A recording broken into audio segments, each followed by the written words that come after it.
जय हिंद दोस्तों, मैं अमन यादव स्वागत करता हूं आपके अपने यूट्यूब चैनल DRX अमन यादव पर। दोस्तों, जैसा कि अभी हमने जो वीडियोस अपलोड की हैं हमारे अपने चैनल पर, उन वीडियोस में मैंने पहले फार्मासिस्ट का सिलेबस बताया, ठीक है। उसके बाद एक उसका सिलेबस का एक ओवरव्यू दिया। उसके बाद मैंने प्रोसेसिंग ऑफ टैबलेट्स के जो मेन मेन इम्पॉर्टेंट जो पॉइंट्स हैं या इम्पॉर्टेंट जो फैक्ट्स हैं वो हमने डिस्कस किए। अब बात अपने सिलेबस को हम आगे बढ़ाते हुए अब बात करते हैं उसी सिलेबस को हम, क्योंकि एक ब्रॉड सिलेबस है, उसी को आगे बढ़ाते हुए अब हम बात कर रहे हैं कि प्रिस्क्रिप्शन। तो सबसे पहले बात करते हैं कि डेफिनीशन क्या है। सबसे पहले, a prescription is a written verbal और electronic order from a practitioner or designated agent to a pharmacist for a particular medication for a specific patient। तो जैसा कि इसकी जो लैंग्वेज है वो काफ़ी टिपिकल नहीं है, बट अगर हम इसे क्लियर कट समझें कि एक जो हमारा प्रिस्क्रिप्शन है वो एक रिटन ऑर्डर है या इलेक्ट्रॉनिक ऑर्डर है, जो एक प्रैक्टिशनर, जो एक रजिस्टर्ड मेडिकल प्रैक्टिशनर है या हमारा डेंटिस्ट है, डॉक्टर है जिसे हम बोलते हैं फिजिशियन, उसके द्वारा लिखा जाता है और एक फार्मासिस्ट को दिया जाता है, जो ताकि जो उसमें मेडिसिन मेंशन है वो फार्मासिस्ट उन मेडिसिन को डिस्पेंस कर सके पेशेंट को। अब बात करते हैं writing prescriptions. Who can write a prescription, that is the RX।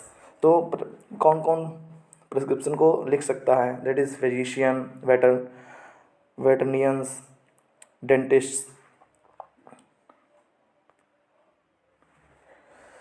अब अगला टॉपिक है हमारा प्रिस्क्रिप्शन फॉर्मेटिंग। तो प्रिस्क्रिप्शन फॉर्मेटिंग के अंदर 3 पॉइंट है हमारे: heading, body and third point is closing. तो इसका जो पहला जो पॉइंट है हेडिंग, उस हेडिंग को हम डिस्कस करने जा रहे हैं। हेडिंग में कि जो होते हैं, जो पॉइंट्स मेंशन करने होते हैं: name, address and telephone number of the prescriber.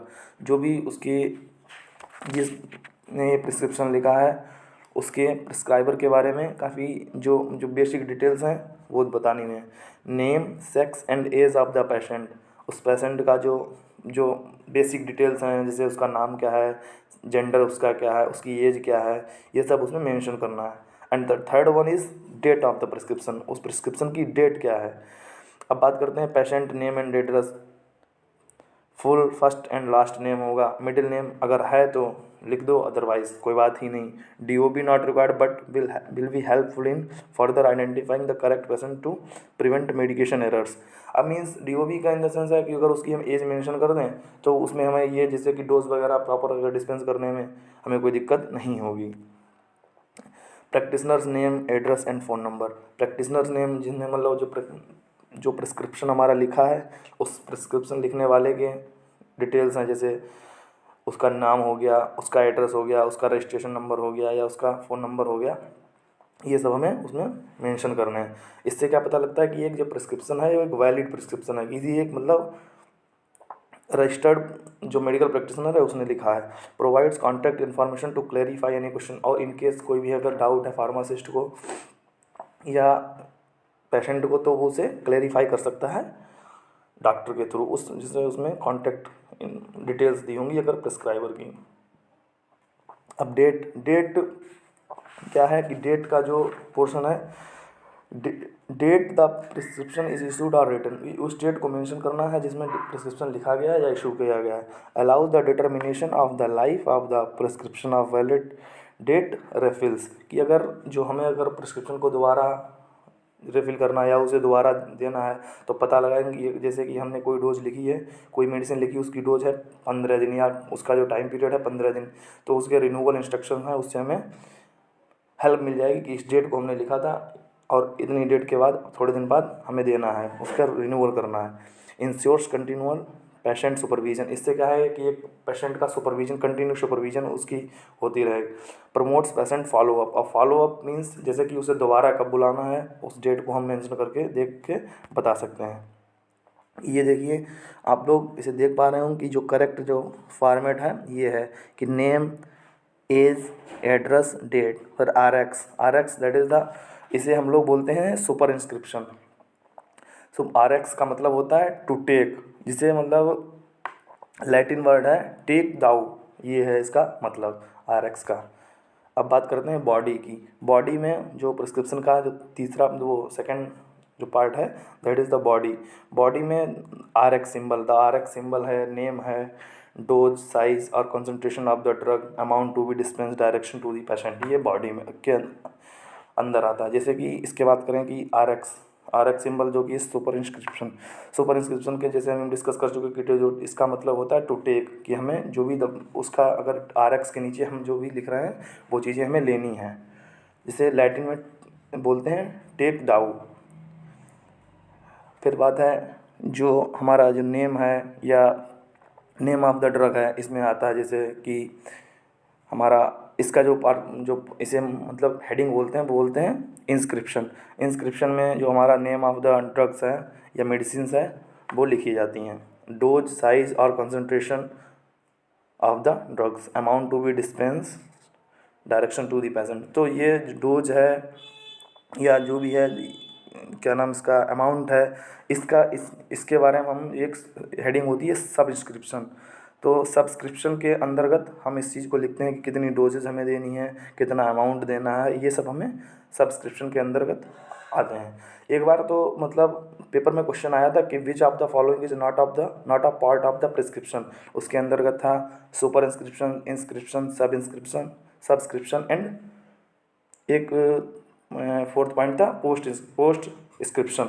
तो उसमें हम जैसे कि देख के ही बता सकते हैं कि postscription is not the part of the prescription. अब बात करते हैं content of the prescription, selecting the drug, कि हम जो भी ड्रग सेलेक्ट करेंगे, मेडिकेशन, एलर्जी, अवेलेबिलिटी और कास्ट, मतलब ऐसा ड्रग नहीं होना चाहिए कि हमें उसकी किस तरीके की एलर्जिक रिएक्शन या एडवर्स इफेक्ट देखने को मिले। अवेलेबिलिटी होनी चाहिए उस ड्रग की, कास्ट है मतलब वो एक ईजी टू कन्वीनियंट होना चाहिए, जैसे कि उसे आराम से परचेज किया जा सके। अब इसमें देखिए कि name of the drug, multiple drugs as per prescription can add to confusion, keep it smile, कि इसमें देखिए कि क्या मतलब प्रिस्क्रिप्शन अगर देखें तो किस तरीके की प्रिस्क्रिप्शन है, उसमें अगर देखें कितने फॉल्ट हैं कि ओवरलैपिंग हो जाती है, उसकी वजह से किसी को दिक्कत हो सकती है। Name of the drug, name of the drug जो caution है वो क्या है कि look like, sound like drug names, massive number of new drug releases, massive number of reformulations, drug marketing strategy build on established name, new combination drug used converge name, कि उसमें हमें जो नेम ऑफ ड्रग मेंशन करना है वो इस हिसाब से मेंशन करना है कि जो हम जिस फार्मासिस्ट को ये लिख रहे हैं वो क्लियर कट इसे पढ़ सके और आराम से जो हमारी जो मेडिसिन है वो डिस्पेंस कर सके। Name of the drug, abbreviation, avoid the use of abbreviation हो गया, many drug identified with abbreviation. हाँ, हम ये चीज़ मानते हैं कि जो हम है कि हम जो एब्रीविएशंस को यूज कर रहे हैं वो हम मिनिमम से मिनिमम करें। जैसे कुछ ड्रग हैं हालांकि कि उनका जो यूज़ है वो एब्रीविएट्स से ही मिलती हैं, जैसे HCT फॉर हाइड्रोक्लोरथियाजाइड, ये हमारा HCT के नाम से आते हैं। MSO4 मॉर्फिन सल्फेट का जो है वो MSO4 के नाम से आती है। Attempts to standardize abbreviation have been unsuccessful. अब बात करते हैं कि जो लिस्ट ऑफ डेंजरस एब्रीविएशंस या एक्रोनिम्स एंड सिंबल्स। अब जैसे हम बात करें कि यू है, यू मीन्स अगर ऐसे हम देखें नॉर्मली हम लिखें एब्रीविएशन में लिखा है यूनिट, लेकिन वो उससे मिस्टेकन है 0 भी हो सकता है या इसे 4 भी पढ़ सकते हैं। तो इसका जो प्रेफर्ड टर्म है वो क्या है, राइट यूनिट। अब इसे IU है तो इसे हम मिस्टेकन एज IV और 10, तो इसीलिए इसे बात करें लिखें तो कि जो इसका प्रेफर्ड टर्म है वो इंटरनेशनल यूनिट। QD QOD, तो इसे हम Q को UO भी पढ़ सकता है, तो उसे Q को अगर हम बात करें QID लिखा है या QOD लिखा है तो उसे हम OD भी कोई जो फार्मासिस्ट होगा वो पढ़ सकता है by mistake. MSO4 MgSO4 confuse for, जो ये जो हमने MS है MSO4 है MgSO4, अगर ये इसमें कन्फ्यूजन क्रिएट होगा तो इसका जो पूरा जो नाम है, जैसे magnesium sulphate MgSO4, magnesium sulphate MSO4, morphine sulphate, ये पूरा क्लियर कट मेंशन करना है। टैबलेट्स का है TAB, कैप्सूल का CAP। इसमें काफ़ी जो आप अगर प्रीवियस ईयर पेपर्स उठा के देखेंगे तो उसमें हमें एक या दो क्वेश्चन हमें मिल जाते हैं एब्रीविएशंस पे। टैबलेट का TAB, कैप्सूल का CAP, सिरप का SYR या SYP, सस्पेंशन का SUSP, इंजेक्शन का INJ, meter dose inhaler as such, lotion as such. मतलब ये सब हमें प्रिस्क्रिप्शन है, कुछ जो एब्रीविएशंस हैं प्रिस्क्रिप्शन में वो हमें बेसिक जान लेने हैं। Strength of the drug, be familiar with drugs and their various dosing strengths and doses form, when in doubt use references. कि अगर हमें जो स्ट्रेंथ हम जो उसमें मेंशन की गई है, जो प्रैक्टिशनर ने एक मेंशन की है, उसके बारे में जानकारी होनी चाहिए। अगर हम जब डोज बनाते हैं, डोज प्रिपेयर करते टाइम, तो उसके बारे में हमें फैमिलियर, उससे परिचित होना चाहिए। अगर कोई डाउट है तो उससे जो हमारे रेफरेंस बुक्स हैं, फार्माकोपिया हैं, उनसे हम उन्हें प्रॉपर वे में डिस्पेंस कर सकते हैं। डोजिंग काउंट, अब बात करते हैं कि weight based dosing, always convert patient weight to correct unit. अब जैसे कि जो हम डोजिंग की जो काउंटिंग होती है वो कैसे करते हैं कि ये हमारा मतलब उसमें एक चैप्टर भी है,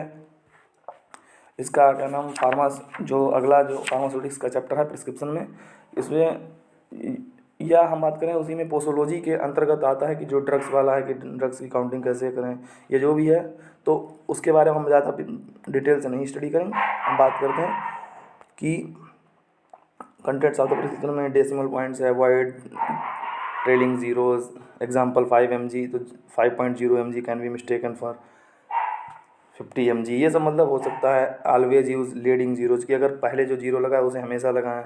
कि अगर मान लीजिए हम किसी को 0.8 ml दे रहे हैं तो 0.8 ml ना लिख के हम 0.8 ml लिखें, क्योंकि पॉइंट वैरी नहीं करता ना उसमें, कि हम डिफरेंस नहीं बना पाएंगे कि ये 0.8 ml है या 8 ml है। क्वांटिटी ऑफ द ड्रग मतलब क्लियरली मेंशन होनी है। Prescriber only necessary quantity, right the specific quantities rather than time period, for example dispense 30 versus dispense for 1 month. अब बात करते, ये अगर हमें लिखना है कि 30 डोजेज हैं या कुछ भी है, तो 30 डोजेज की जगह हम अगर लिख दें dispense for 1 month, that is the right way. But calculate quantity frequency per day, treatment days, writing out dispense hashtag as X is helpful, कि जितना हमें देना है उतने दिन देना है तो उतने ही हम लिख के दे दें। Rules for writing quantity of drug, कि अगर हम क्वांटिटी 1 ग्राम और should be writing in grams, right 2g, कि एब्रीविएशन जहाँ पे हों उतना हम यूज़ कर सकते हैं, अदरवाइज़ हमें एब्रीविएशन का यूज़ नहीं करना है। अब बात करते हैं डायरेक्शंस फॉर यूज़, कि write out in full English और Latin abbreviation more convenient, more potential for mistakes, avoid dangerous abbreviation. जैसे हमने डेंजरस एब्रीविएशन के भी हमने पीछे डिस्कस किया था कि कुछ ऐसे एब्रीविएशन हैं जिनसे हम कन्फ्यूजन क्रिएट होगा, तो हम उन एब्रीविएशंस को अवॉइड करें प्रिस्क्रिप्शन में लिखने के लिए। अब बात करते हैं should be clearly indicated, atenolol 100 mg once daily, amoxicillin mg 250 mg TDS, तो ये हमें क्लियरली मेंशन करने होंगे। Tell the patient what do you mean with these times a day, 4 times a day, या मतलब जो भी उसमें हमने मेंशन किया है उससे एक बार जो पेशेंट है उसे बता दें कि TDS या QID या जो भी हम BD मेंशन कर रहे हैं उसका क्या। अब जैसे हमने इसमें एक लिस्ट बना रखी है, उस लिस्ट का जो है अभी आपसे होता है ना कि एब्रीविएशंस NHM के एग्ज़ाम के लिए या किसी भी एग्ज़ाम के लिए इम्पॉर्टेंट है, तो आप वो एब्रीविएशन प्रिस्क्रिप्शन में जो यूज़ होते हैं आप उन एब्रीविएशंस को देख सकते हैं, स्क्रीनशॉट ले सकते हैं। कि जैसे इम्पॉर्टेंट है BID है, कैप्सूला जैसे कैप्सूल फॉर कैप्सूल, QID है, स्टेट है, टैब है, ये सब हमें जो एब्रीविएशंस हैं उनके बारे में बेसिक या एटलीस्ट हमें इन्हें बिल्कुल 100% याद ही कर लेना है। अब बात करते हैं डिटरमाइन प्रेफरेंसेस फॉर ब्रांड और generic, brand versus generic is always better. मतलब अब बात करते हैं कि प्रिस्क्रिप्शन है क्या। देखिए ये बेसिक प्रिस्क्रिप्शन का जो है वो प्रिस्क्रिप्शन का फॉर्मेट दिया गया है, ये है प्रिस्क्रिप्शन।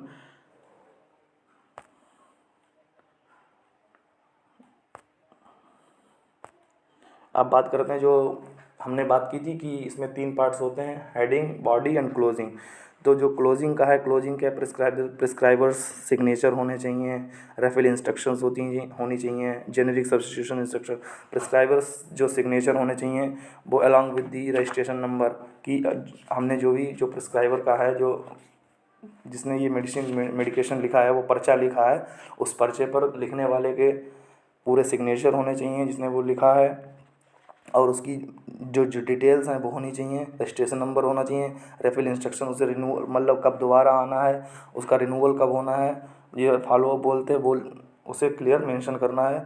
अगर कोई दिक्कत है कि जिसे कई बार हम मेडिकल स्टोर पर पहुंचते हैं तो उनसे कहते हैं कि भैया हमें ये मेडिसिन दे दो, तो कई बार क्या होता है कि वो मेडिसिन अवेलेबल ही नहीं है, तो अगर वो नहीं है तो उसके लिए हम सब्स्टिट्यूशन भी हम प्रॉपर दें। लेकिन अगर अगर ऐसा फार्मासिस्ट को तभी करना है जब एक प्रिस्क्राइबर ने मेंशन किया है कि हाँ आप सब्स्टिट्यूट कर सकते हैं, अगर ऐसा नहीं है तो आप नहीं करें। फार्मासिस्ट तो इस तरीके के सब्स्टिट्यूट अपनी तरफ से ना करें। रिफिल्स है, रिफिल्स में to avoid interrupting maintenance therapy, practitioners can authorize refills on written prescription. Refills authorized are valid only for life of the prescription 1 year. ये मतलब हमें जो बेसिक हैं वो देने हैं। ये देखिए आप, जैसे कुछ लोग, ये अभी हम बात कर रहे हैं इसी चीज़ की कि कुछ लोग प्रिस्क्रिप्शन इस टाइप में लिखते हैं कि वो किसी का ना, फार्मासिस्ट इनफैक्ट तो जनरल तो कोई समझ ही नहीं सकता, इनफैक्ट फार्मासिस्ट भी एक टाइम सोच में पड़ जाए कि क्या लिखा है, तो ये काफ़ी कन्फ्यूजिंग है, कन्फ्यूजन प्रिस्क्रिप्शन है, तो इन चीज़ों से अवॉइड किया जाए। Poor handwriting contributed to medication dispensing error that resulted in patient with depression receiving the anti-anxiety agents Buspar 10 mg instead of Prozac 10 mg। अब आप देखिए कि इसमें कितनी हैंडराइटिंग कितनी पुअर है। केस 2 देखिए, आप इसमें देखिए कि क्या हम इसमें कुछ कह सकते हैं कि क्या मेडिसिन हमें प्रिस्क्राइब की गई है, या क्या फार्मासिस्ट इसे क्या देख के इसे बता सकता है। इसमें भी यही है कि कुछ भी अगर हम लिख रहे हैं तो वो क्लियर कट समझ में नहीं आता। तो फ्रेंड्स, अगर ये वीडियो आपको पसंद आई हो, आपके लिए हेल्पफुल हो, आपको इससे लगता है कि हमें कुछ बेसिक जानकारी या कुछ एडिशनल जानकारी हमें मिली है, इन्फॉर्मेशन मिली है, तो आप प्लीज़ हमारे चैनल को सब्सक्राइब करें और वीडियो को ज़्यादा से ज़्यादा लाइक करें और हमारे चैनल को सब्सक्राइब करें और वीडियो को ज़्यादा से ज़्यादा शेयर करें। Thank you.